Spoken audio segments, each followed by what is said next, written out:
Artinya kita ingin presiden itu can do no wrong. Gak boleh salah presiden itu. Gak boleh ada cacat dia tuh. Karena itu kita bersihkan. Termasuk kecurigaan. Kenapa? Saya juga mencurigai. Kenapa seseorang yang lulus dari universitas tidak bisa berpikir abstrak? Coba. Tidak bisa berpikir konseptual. Maka saya curigai. Kalau saya bilang bangsa tuh Jokowi, Anda akan bilang Anda maki. Orang itu lagi berbaring, memaki-maki kalimatnya bangsat. Tetapi sebetulnya dia lagi gembira. Bagaimana you cari representasinya? Itu hanya bisa dibaca dengan metode dalam ilmu hukum namanya hermeneutics of suspicion. Oke. Pernah belajar itu nggak? Oke. Oke. Sekarang begini. Yang jadi tumpuan hukum positif Indonesia yang bersumber pada pelajaran-pelajaran dari Hans Kelsen. Anda pasti belajar. Anda pernah belajar Hans Kelsen? Pernah. Nah, saya serius karena ini positivisme hukum Indonesia dasarnya adalah teori Stephen Baum dari Hans Kelsen. Pak Jaksa pernah belajar? Ya, saya tanya jujur aja sebagai akademisi. Pernah? Nggak belajar. Susah, baru dengar. Kasus ini dari awal kasus politik. Bukan. Karena yang dipersoalkan ada tokoh politik namanya Joko Widodo yang adalah presiden. Kalau Joko Widodo yang saya temuin tadi di sekolah 26 yang nggak ada soal. Ngapain? Justru karena tadi prinsip noblesse oblige, maka seluruh mata itu mesti diarahkan dengan kecurigaan penuh pada Jokowi. Itu dasarnya. Standar berpikirnya begitu. Anda tidak hadapi seorang warga negara terhadap warga negara yang lain, enggak, terhadap kedudukan noblesse oblige dari presiden. Artinya kita ingin presiden itu can do no wrong. Gak boleh salah presiden itu. Gak boleh ada cacat dia tuh. Karena itu kita bersihkan. Termasuk kecurigaan. Kenapa? Saya juga mencurigai. Kenapa seseorang yang lulus dari universitas tidak bisa berpikir abstrak? Coba. Tidak bisa berpikir konseptual. Maka saya curigai. Jawab pertanyaan saya tadi. Ketika saya menjelaskan tadi kasus itu tadi, jawaban saudara gimana? Ya. Karena memang filsafat. Logika apa tidak? Ya, memang kalau filsafat begini memang, Jadi karena ini ahli filsafat, jawabannya ya filsafat, Ya, silakan, Tolong penonton diam, tolong ya tertib ya, penonton tertib ya. Saya ingatkan penonton tertib, Ini sidang, tolong ya. Silakan dilanjutkan Pak Jaksa, silakan. Ya, oke. Menurut filsafat ya, saudara ahli kayak gitu, pemberitaan apapun, penyebarluasan informasi apapun kayak gitu kan, sebelum ada keyakinan atau data yang terverifikasi, kan tidak boleh istilahnya menyebarkan itu suatu kebohongan atau tidak sesuai data kayak gitu. Karena itu menyangkut kredibilitas seseorang kayak gitu. Menurut pendapat ahli gimana? Itu yang saya bantah dari tadi, nggak ada kredibilitas seseorang di situ. Presiden nggak punya kredibilitas sebagai manusia yang punya jabatan publik. Apa kredibilitas presiden? Dia dipilih rakyat supaya meneruskan kepemimpinan. Dia juga bisa dijatuhkan rakyat. Apa kredibilitasnya? Intinya Anda mesti paham di dalam hukum, person in law yang adalah human dignity. Oke, saya lanjutkan ya. Bahwa dari konten podcast Mubahalah kedua orang, terus akhirnya yang membawa mereka ke persidangan hari ini, itu menimbulkan pro dan kontra di masyarakat, di medsos, di dunia maya. Saya tanyakan kepada saudara, dunia maya ini apakah sudah menjadi representasi dunia nyata pada saat ini? Sebelum itu saya tanya dulu, pro dan kontra itu baik nggak ada di dunia maya? Boleh, ada. Baik atau tidak? Pro kontra itu kalau misalnya sekarang kita melihat tidak ada saling mencaci maki, saling kebencian, normal-normal saja nggak apa-apa ahli. Oke, karena di sini menimbulkan antara mereka, mohon maaf, mereka yang pendukung pemerintah dalam arti ini Presiden Jokowi dengan mereka yang kontra pemerintah, itu terjadi debat kusir yang tidak tahu jeluntrungannya, alurnya selesainya kapan, malah timbulnya perpecahan, kebencian kayak gitu. Menurut saudara hal ini itu sudah representasi di dunia nyata apa belum? Saya terangkan pelan-pelan ya, Pak Jaksa ya. Perlahan. Tolong penonton tenang, Pertama, you pakai istilah pro kontra. Pro kontra itu maksimal yang satu puji, yang satu caci. Kalau dua-dua puji itu hanya pro-pro. Nangkap nggak? Ya. Kalau duanya mencaci artinya kontra-kontra. Ya. Dunia ini pro kontra. Anda tidak bisa mengusul, Anda pro kontra tapi saling puji aja ya. Anda pro kontra tapi saling cacat. Jadi secara logis definisi Anda itu cacat di dalam definisi. Oke. Sekarang Tenang, sekali lagi tenang, tenang. Oke. Tenang, Saya mikir pro kontra tadi, saya mengatakan bahwa saya ingin saya tanyakan kembali lagi. Dunia maya menurut saudara ahli ini merupakan representasi dunia nyata apa tidak? Dunia maya itu, perhatikan ya kalimat saya. Sesuatu yang diupload ke dunia maya mengalami abstraksi. Anda nggak bisa lihat. Kalau saya bilang bangsa tuh Jokowi, Anda akan bilang Anda maki. Orang itu lagi berbaring, memaki-maki kalimatnya bangsat. Tetapi sebetulnya dia lagi gembira. Bagaimana you cari representasinya itu? Itu hanya bisa dibaca dengan metode dalam ilmu hukum namanya hermeneutics of suspicion. Oke. Pernah belajar itu nggak? Oke. Sekarang begini. Sekali lagi saya peringatkan penonton ya, tolong jangan teriak-teriak. Ini sidang ya. Mohon saudara ahli ingat-ingat. Tolong kembali, dihormati ya. sidang ini. Saudara ahli ingat-ingat kembali. Ini kutipan yang saya tanyakan kepada saudara itu dalam kapasitas ketika pada waktu saudara pernah menjadi saksi dalam persidangan Ratna Sarumpait? Pernah? Saksi Ratna Sarumpait di perkara yang bersangkutan. Ini tadi yang saya tanyakan itu hanya sekedar bahwa saudara konsisten atau tidak di sini karena saudara memberikan pernyataan di situ. Apa? Dunia maya pada waktu itu merupakan representasi dunia nyata. Anda tahu arti representasi? Saudara mengatakan itu enggak? Iya betul. Ya betul, cukup. Entar. Cukup. Anda tahu nggak representasi itu bukan identitas primer. Oke. Namanya representasi. Saya tanyakan sudah dijawab. Ini saya melanjutkan pertanyaan yang lain. Oke. Ini Lanjut, pertanyaan lanjut. Sekali lagi saya ingatkan, Ini biar tolong yang dijelaskan teriak dulu itu dikeluarkan. Karena ini keterangan saudara pada waktu Supaya itu biar saya mati. Ayo. ini. Yang tadi sekedar itu ya cuma sekedar yang Anda bacakan. Panjang lebar saya terangkan di situ. Ini saya kutip. Oke, maksud ini kutip panjang lebarnya. Timbul pro kontra di masyarakat, di medsos, di dunia maya. Terus saudara menjelaskan dunia maya menurut saudara itu pada waktu itu representasi dari dunia nyata. Saya hanya menanyakan itu aja. Apakah itu pernyataan saudara pada waktu itu? Apakah itu pernyataan sepenggal apa selengkapnya? Loh, itu sudah istilahnya sudah kami lihat bahwa posisinya lengkap seperti itu. Kami mengutipnya lengkap. Saya terangkan pada waktu itu, Anda hanya bisa mengakses dunia maya sebagai representasi. Bisa bedain nggak? Dengan mengatakan, sebagaimana? Oke, silakan saudara berkelit juga enggak apa-apa. Nih, kemudian Ini memang jawaban filsafat seperti ini, Ya. Pak Jaksa. Izin yang mulia, mohon ini Nggih. ahli yang kami hadirkan. Nggih. Kalau saudara jaksa tidak sependapat, silakan cari pertanyaan yang jawabannya diduga nggih. sependapat. Oke. Tapi Nggih. saya tidak terima ahli kami dinyatakan Nggih, demikian, nggih. Enggak, tidak dalam forumnya. Sebentar, gantian. Sebentar. Dan justru ini mengkonfirmasi Sebentar, dendam nggih. seorang jaksa. Enggak, gini sebentar. dendam di- Semua punya hak yang sama. Tolong, siapa yang berteriak itu tolong keluarkan. Yang berteriak itu keluar. Keluarkan yang suka berteriak itu keluarkan. Dari tadi saya memperhatikan penonton tidak tertib, keluar masuk saya Tolong nanya. jangan berteriak ya, dukung Nggih. kami dengan tertib. Kalau memang mendukung silakan dengan tertib. Kita lihat sidang-sidang di tempat lain itu bisa tertib, kenapa di sini tidak? Nggih. Terus ini dua Nggih. pertanyaan terakhir ahli ya. Nggih, silakan Pak Jaksa. Nggih. Dalam konteks kekinian atau masa kini bahwa memaknai keonaran atau onar itu kan tidak dalam artian yang sempit karena dengan majunya teknologi dan perkembangan zaman, ya kan?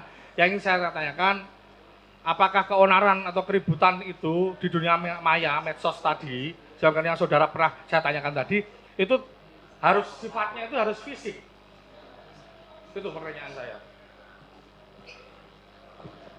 Harus fisik atau enggak? Huru hara, pukul-pukulan, Maya. bakar-bakaran kayak gitu, ributan di dunia medsos, maya antara pro kontra, itu apakah bisa memenuhi kualifikasi keonaran atau onar?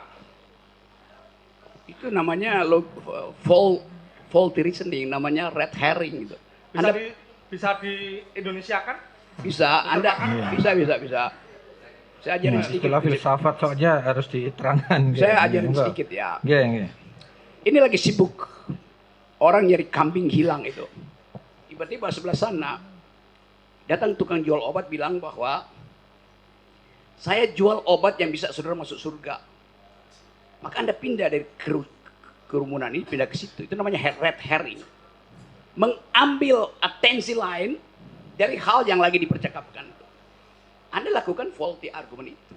Anda sendiri bilang itu dunia maya. Lalu Anda bilang mesti ada kegiatan fisik nggak di dunia maya? Bagaimana mungkin dunia maya ada kegiatan fisik?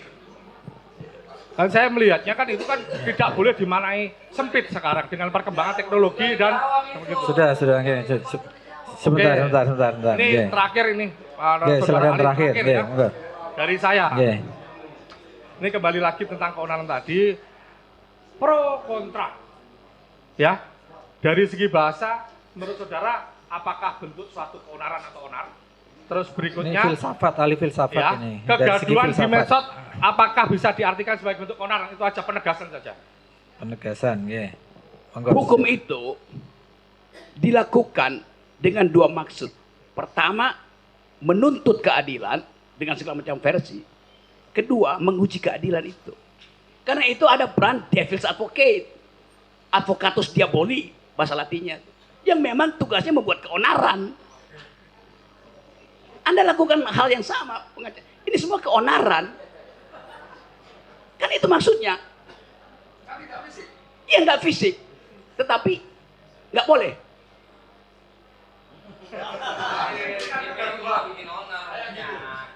Yang Anda maksud keonaran itu kalau menyebabkan akibat material. Di mana ada akibat material orang keonaran di dunia maya tuh.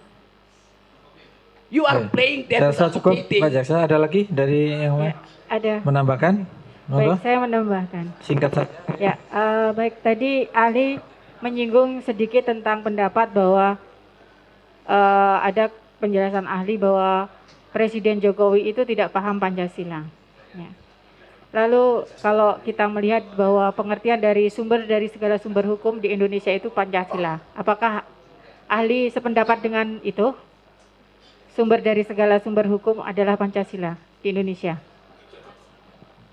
Bukan saya sependapat, faktanya memang begitu. Oke, baik. Tapi saya tidak sependapat kalau saya bikin kajian filosofi bahwa Pancasila itu sumber dari segala sumber hukum. Itu yang menyebabkan kalau saya pakai parameter itu seluruh peristiwa reasoning kebijakan Jokowi tidak fit and proper dengan sumber segala sumber hukum itu. Baik, enggak. Saya hanya menanyakan apakah sumber dari segala sumber hukum di Indonesia adalah Pancasila, itu sudah menjadi pedoman.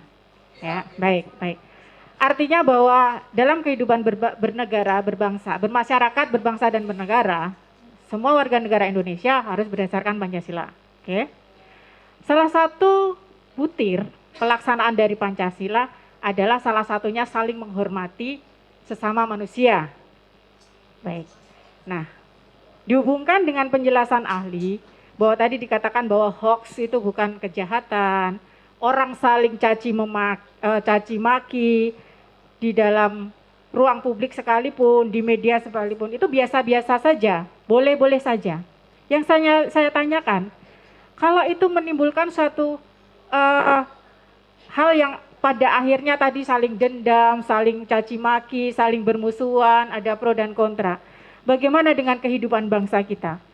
Bagaimana dengan pendidikan moral bangsa kita? Kita ini yang senior-senior ini kan memberikan edukasi kepada yang junior-junior. Kalau hal ini dibiarkan adanya caci maki, apalagi di ruang publik, bagaimana dengan moral anak-anak cucu kita nanti? Moral anak-anak kita lebih bagus dari moral Anda sebagai senior gitu. Ya. Saya terangkan ya. Saya terangkan. 3 jam lalu seorang anak SD umur 14 tahun wawancara saya di ruang rapat situ. Dia anak SMP, matanya cacat. Dia mendengarkan seluruh podcast saya tentang keadilan. Dan dia bilang begini, saya umur 14 tahun, tapi saya mau protes kenapa negara ini terus-menerus tidak dia pakai bahasa, bukankah negara ini Pancasilais? Kenapa keadilan susah betul diperoleh? Dia tidak berpikir, dia intuisi melihat keadaan. Anak umur 14 tahun. Dia tahu bahwa seluruh kegiatan seminggu ini bertumpu pada peristiwa di Departemen Keuangan. Dia tahu bahwa Pak Jokowi hanya bilang supaya jangan pamer-pamer keuangan, kemewahan. Dia protes. Dia bilang ini bukan soal pameran, ini sistemnya. anak itu moralnya lebih tinggi dari Anda itu sebagai senior. Iya. Dari mana saudara mengatakan bahwa itu moralnya lebih tinggi dari saya? Dari cara dia memprotes. Apakah saya memprotes saudara? Anda bertanya seolah-olah moral mereka itu harus Anda didik. Saya menanyakan. Anda bilang tadi, kita senior mesti mendidik anak-anak ini. Loh, dia udah lebih pinter moralnya daripada senior. Saudara ahli tadi mengatakan bahwa tadi saudara seperti mencontohkan pertanyaan teman saya tadi. Ada kambing hilang sama orang yang jualan jamu, ya kan? Mengalihkan seperti, mohon maaf Bapak. Sebentar, biar gini Ya. aja, to the point aja. Pertanyaannya tadi udah terserah. Jadi saya hanya bertanya, saudara ahli masih berpendapat bahwa saling mencaci, saling memaki, memancing opini publik yang menimbulkan pro kontra di area publik. Ya. Gini ya. Konteksnya karena Sudah informasi berkali-kali tertutup, hoax timbul. Sudah Itu berkali-kali konteksnya. tadi Baik. disampaikan ahli. Ya. Oke. Oke, sekarang satu lagi pertanyaan. Oke. Saya tanya ahli. Saudara ahli, secara pribadi, saudara percaya nggak dengan informasi yang disampaikan Bambang Tri? Secara pribadi, saudara percaya nggak dengan informasi yang disampaikan oleh Bambang Tri? Saya ingin informasi itu diuji di wilayah akademis. Nggak, saya tanya percaya atau tidak? Tunggu, sebentar. Tolong. Oke, nggak bisa. Saksi atau ahli tidak bisa dipaksa. Oke. Baik, monggo. Ahli, monggo mau dijawab boleh, mau tidak jawab boleh. Oke, sebentar. Sudah saya rasa cukup, nggih. Oke. Karena itu saya rasa tidak. Oke. Udah saya rasa cukup nih. Tes. Izin yang mulia, bertanya. Mas ada? Masih yang mulia. To the point aja ya, supaya jangan berbelit-belit nggih, supaya nggih. To the point aja nggih. Tadi ahli menjelaskan mengenai penerapan perbedaan hate speech antara di Eropa dan Amerika terhadap menghujat seorang wanita. Yang saya tanyakan, hal-hal apa saja yang mempengaruhi hal tersebut? Ya mungkin contohnya tadi hate speech, mungkin penerapan hukuman seperti orang menabrak babi di Papua dengan di Jawa itu kan berbeda, mungkin hukum adatnya. Hal-hal apa saja yang mempengaruhi hal tersebut? Seperti itu. Ini ya, hate speech itu istilah di dalam hukum internasional yang dikaitkan dengan persoalan masa lalu di mana satu kelompok itu dihinakan, itu dasarnya. Ini bukan soal local wisdom, salah lagi Anda tuh, nggak ada urusan dengan local wisdom. Kenapa begitu? Supaya memproteksi potensi itu berlangsung ke depan itu. Itu intinya tuh. Jadi kalau saya terangkan etimologi, genealogi dari soal-soal itu, saya mau beritahu bahwa sistem berpikir kita dibuat sedemikian rupa sehingga kita lupa bahwa sesuatu itu ada sejarahnya tuh. Termasuk KUHP yang baru itu. Kan kacau isinya kan. Karena nggak ngerti sejarah tentang hate speech itu. Jadi diterjemahan, hate speech artinya ujaran kebencian. Hate speech itu kata utuh, nggak boleh diterjemahkan. Begitu terjemahkan, dia berubah menjadi fungsi untuk kita foto aja. Siapa yang yakin bahwa itu benar apa salah? Itu nalarnya ada di situ. Jadi saya kasih kritik bahkan ke pembuat undang-undang. Anda nggak baca sejarah intelektual dari demokrasi, dari hukum itu. Itu pentingnya di Fakultas Hukum diajaran intellectual history, legal philosophy. Itu. Jadi kalau saya layani pertanyaan begini, itu saya cuma bayangkan. Kalian di Fakultas Hukum belajar apa itu? Kalian belajar undang-undang, bukan hukum. Saya semua tahu ya, kalau kita semua belajar filsafat, jadi Pak Jaksa, Pak pengacara juga tahu. Mungkin jawaban yang disampaikan oleh ahli mungkin saja tidak sesuai dengan apa yang kita pikirkan kan. Karena jawaban filsafat itu memang begitu. Tapi sudah cukup ya saya rasa untuk Jaksa. Cukup ya? Mungkin dari majelis ada satu aja yang mulia. Ya, Satu ada. aja terkait pendapat. Depan aja. Saudara, Kita mau skor istirahat ya. saudara ahli ya, satu aja terkait kebebasan berpendapat ya. Tadi ahli menjelaskan memang masyarakat bebas berpendapat, bebas mengutarakan kritik, kritis dan segala macam ya.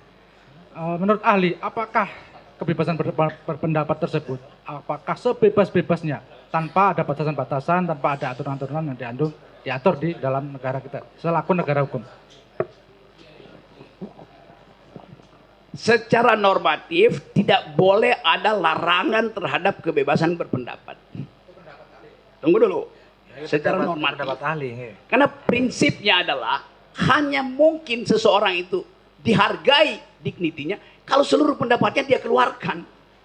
Penghalangan pertama kekuasaan, pengalaman kedua feodalisme, kultur, pengalaman ketiga ketakutan psikologi.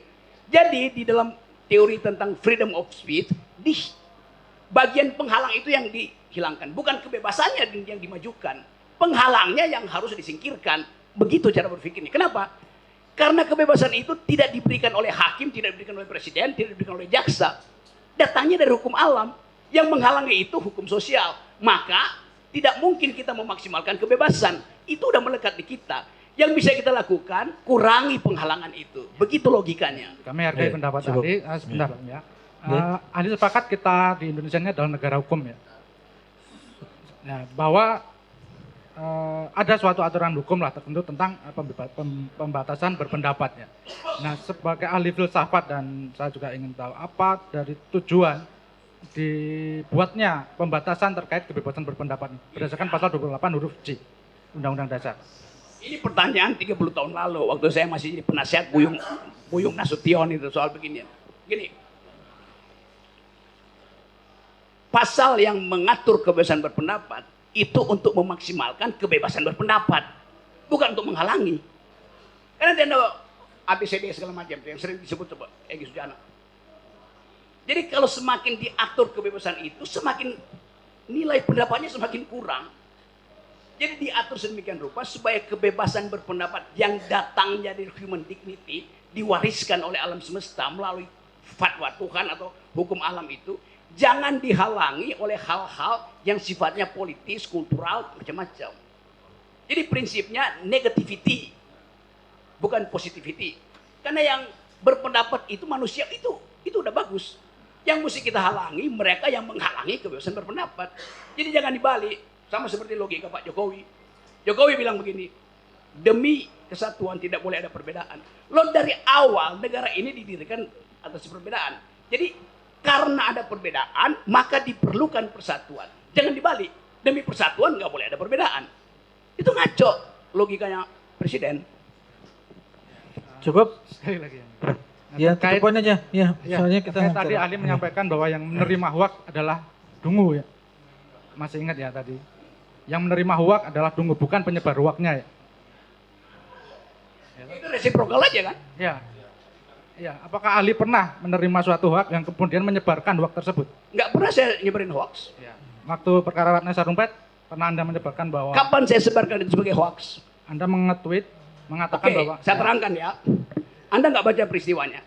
Waktu peristiwa Ratna Sarumpait terjadi, saya ada di ketinggian 5.600 meter di Gunung Elbrus, suhu 26 derajat Celcius minus, angin 90 km.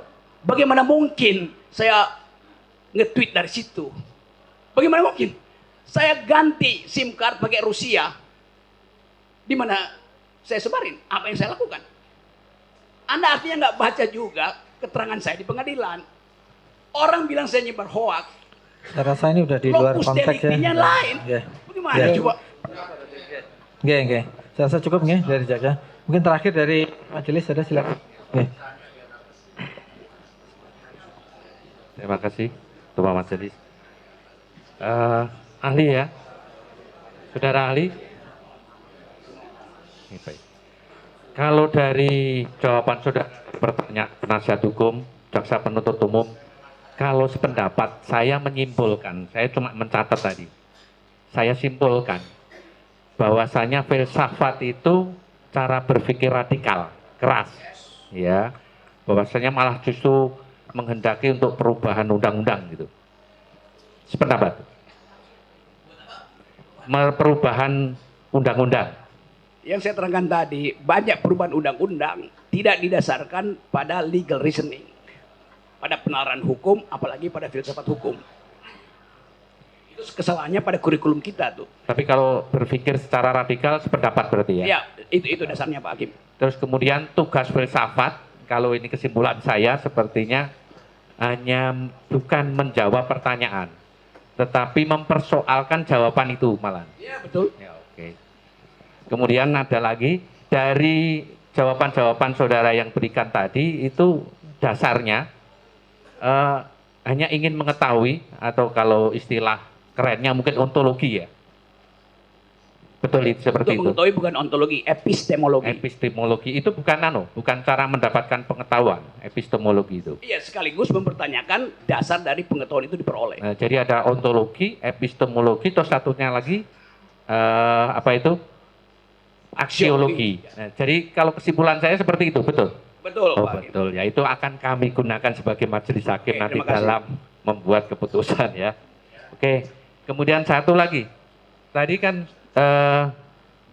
Saudara ahli menjelaskan penemuan bisa dilakukan secara reasoning, akal. Begitu. Nah, kemudian agar menjadi reasoning itu secara norma diterima, ya kan? Sementara kita mungkin dalam membuat keputusan menggunakan itu. Tetapi ternyata tidak diakui atau tidak diterima oleh masyarakat yang tidak setuju dengan akal yang kita sampaikan. Ya.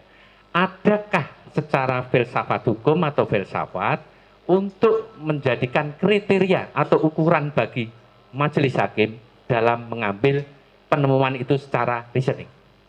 Oke, ini terima kasih. Ini Pak Hakim mengikuti literatur terakhir di dalam studi hukum itu. Saya terangkan pelan-pelan ya. Memanfaatkan logika, legal reasoning, justru itu yang jadi tumpuan hukum positif Indonesia yang bersumber pada pelajaran-pelajaran dari Hans Kelsen. Anda pasti belajar. Anda benar belajar Hans Kelsen. Pernah. Nah, saya serius nih, karena ini positivisme hukum Indonesia dasarnya adalah teori Stephen Baum dari Hans Kelsen. Pak Jaksa pernah belajar? Ya, saya tanya, jujur aja sebagai akademisi. Pernah? Nggak belajar. Susah, baru dengar. Apa? Oh, salah lagi. Dilanjutkan Itu aja. Roscoe. Dilanjutkan aja, saudara ahli. Ini saya terangin ini. Tolong dilanjutkan aja. Itu sebagai bahan. Itu namanya pure theory of law dari Hans Kelsen yang mengatakan bahwa hukum itu bisa ditarik dari norma di atasnya tanpa perlu uji faktanya. Dan Hans Kelsen di Indonesia diterjemahkan secara keliru, sama seperti soal Pancasila tadi. Menurut Hans Kelsen, sumber hukum pertama itu tidak boleh konkret. Karena itu dia sebut sebagai fiksi hukum. Pancasila itu konkret, ada 5 sila. Pancasila itu konkret, ada tanggal lahirnya. Stat fundamental norm nggak boleh ada tanggal lahirnya. Supaya dia jadi regulatif ideal, ide yang menuntun aja, jangan dibumikan ide itu. Kenapa begitu? Karena Hans Kelsen adalah murid dari Immanuel Kant, yang juga menulis filsafat yang disebut Reinen Vernunft, logika murni itu. Ini bahayanya kalau Anda belajar hukum tanpa belajar filsafat hukum, itu soalnya. Jadi kekacauan kita mulai dari awal, kurikulum fakultas hukum itu kacau, reasoningnya nggak ada. Gimana mungkin jaksa nggak ngerti beda antara Roscoe dan Hans Kelsen? Saya mengajar di filsafat Maaf, fakultas Mas. hukum. Saudara menjelaskan pertanyaan kami. Ini dungu juga nih jaksa ini. Oke. Pendapat ahli aja dari pertanyaan. Jadi memang begitu. Sekarang ada problem. Berkembang teori-teori baru yang tidak perlu mengikuti Stephen Baum itu. Misalnya feminist jurisprudence. Diterjemahkan secara bahasa Indonesia aja. Feminist jurisprudence itu, ini nggak usah dengar nih. Feminist jurisprudence artinya pengalaman perempuan itu konkret sebagai pengalaman hukum yang ditinggalkan berabad-abad. Yang kedua, critical legal study. Untuk membaca di belakang hukum ada persekongkolan antara politik dan ekonomi. Critical legal study. Ada economic analysis of law yang memakai metode ekonomi untuk membaca hukum. Ada hukum tentang lingkungan, environmental ethics, banyak betul perspektif. Nah, itu yang sebetulnya diperlukan sebagai pembanding dari sistem positivistik kita itu. Makasih Pak Hakim. Oke. Oke, satu lagi. Lah, untuk melindungi kami selaku majelis hakim dari hukum formil secara filsafat hukum bisa saudara berikan. Saya percaya bahwa akses kita terhadap teori, terhadap pengetahuan di luar bertumbuh melalui tadi sosial media tuh. Tentu Pak Hakim kalau pergi ke luar negeri, bertemu dengan hakim-hakim di luar negeri, kita bisa bandingkan bahwa sistem Anglo-Saxon pun mulai membicarakan hal-hal yang sifatnya filosofis. Yang tadinya dia nggak peduli itu. Dia cuma peduli prinsip stare decisis. Tapi sekarang karena ada krisis lingkungan, orang belajar lagi tentang dasar-dasar filsafat hukum yang memungkinkan manusia itu diolah di dalam kapasitas sebagai warga, bukan sekedar warga negara, tapi warga bumi itu. Jadi etik lingkungan itu tumbuh secara bagus sekarang. Dan itu mempengaruhi juga sistem hukum ekonomi. Di Davos kemarin bulan Januari ada keputusan bagus bahwa pertumbuhan ekonomi tidak boleh lagi dilindungi oleh hukum positivistik yang pro akumulasi itu. Ada hukum baru tentang lingkungan, solidarity, human solidarity. Jadi semua peralatan hukum kita harusnya kita revisi itu. Karena keadilan itu evolve, keadilan itu in the making, keadilan itu tidak konstan. Jadi bagian ini yang terima kasih betul karena Pak Hakim artinya mengundang saya untuk memberi ceramah tentang perkembangan ilmu hukum. Terima kasih. Oke, saya rasa cukup ya. Saya tidak bertanya, cuma mohon kepada majelis hakim boleh. Oke. Mengambil kesempatan saya. Oke, apa itu? Saya tidak mengambil kesempatan saya. Tadi saya mendapat sedikit ilmu dari ahli tentang background belief. Jadi kita biasakan istilah, mohon majelis hakim bukan mengajari. Setelah ini ada persidangan dan selanjutnya jangan pakai istilah penonton. Karena dalam KUHP itu tidak ada istilah penonton. Supaya jangan image juga ini jadi kita semua adalah tontonan. Jadi pengunjung sidang menurut KUHP. Jangan pakai istilah-istilah walaupun ini hanya istilah. Kalau istilah itu bisa membuat background belief rusak, membuat bocor semua ilmu-ilmu hukum yang ada di sini, big leak. Jadi saya minta pengunjung sidang, kalau kita bilang penonton, jadi kita semua juga penonton, padahal image di publik kita ini memang sedang dagelan. Mohon maaf, jadi mohon pakai istilah KUHP saja, yaitu pengunjung sidang. Demikian cukup. Oke, bisa diterima. Satu hal lagi yang mulia. Nggak masalah. Ini penting sekali. Nggak ada masalah itu.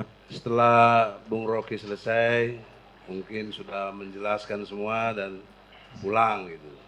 Tapi kita akan lanjut nih Bung, menjadi mungkin pemeriksaan terdakwa. Terdakwa. Kemudian ujung-ujungnya ada penuntutan. Kemudian kita suruh bikin pembelaan. Padahal sudah dibatasi oleh pasal 143, dakwaan ini kan sudah nggak jelas, nggak lengkap, nggak sempurna lah, dengan tidak ada ijazah aslinya. Kan harusnya sidang berhenti.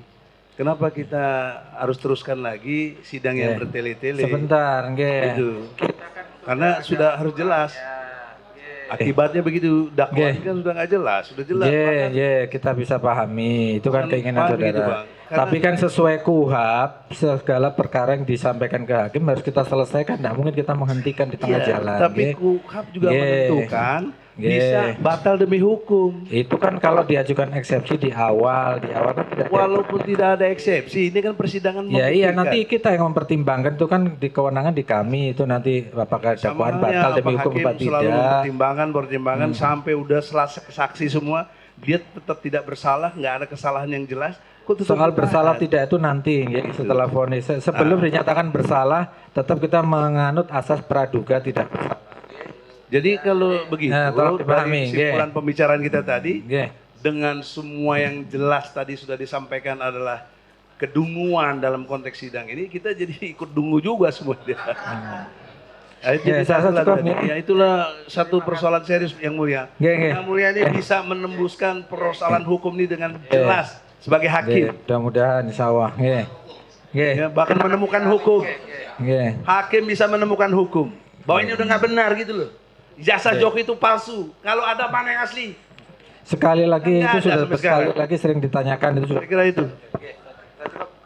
Jadi saya rasa untuk hari ini keterangan ahli saya cukup, ahli bisa meninggal. Ada? Izin karena beliau mau tiket pesawat jadi kan. Makanya ahli selesai, ahli boleh meninggalkan tempat. Karena keterangan ahli silakan pendapat disampaikan di masing-masing nanti ya, tidak kita tanyakan kepada terdakwa karena keterangannya hanya pendapat. Oke. Oke. Oke.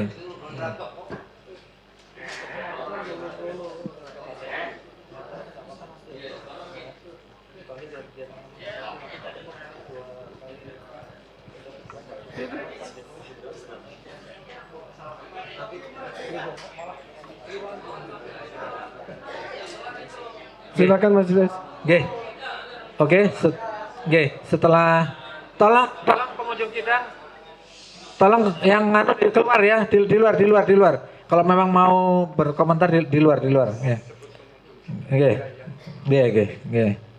Yang namanya pengunjung sidang itu duduk rapi, anteng mendengarkan sidang sesuai kayak sidang-sidang di televisi itu loh, di Jakarta kok bisa tenang, penontonnya tidak bersorak-sorak gitu ya, maunya seperti itu.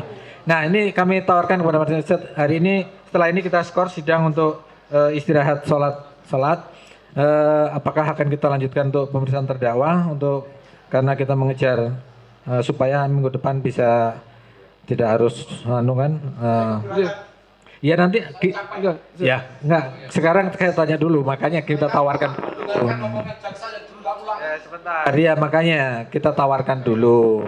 Seandainya ini di sisa waktu yang tersisa nanti setelah istirahat sholat, mungkin kita periksa sebentar. Karena tidak kita periksa harus satu-satu nanti, mungkin Gus Dur dulu. Iya nanti Anda karena tadi Anda mau mengajukan saksi adicat, Anda nanti belakangan satu-satu nanti terdakwa tidak digabung lagi. Awal nanti satu-satu. Iya, enggak. Iya nanti satu-satu. Kita sekarang siap, kami nanti dari Gus Dur siap kira-kira kalau kita mulai nanti setelah istirahat. Siap Pak Hakim. Siap. Ya, nanti kalau memang nggak selesai kita lanjutkan di hari Selasa depan. Gitu. Oke. Kita minimal ada pengantar dulu lah dari keterangan terdakwa ini. Oke. Penasihat hukum sependapat? Oke. Ya, nanti sidangnya Gus Dur Anda nggak ikut nanti. Ya. Oke. Jadi nanti setelah istirahat kita mulai dengan pemeriksaan terdakwa Gus Nur dulu. Nanti kalau tidak selesai hari ini, kita lanjutkan Selasa depan sekalian untuk pemeriksaan terdakwa Bambang Tri. Oke. Serasa begitu, oke? Sampai jam berapa yang mulia? Di skor sholat. Sekarang sudah jam 2.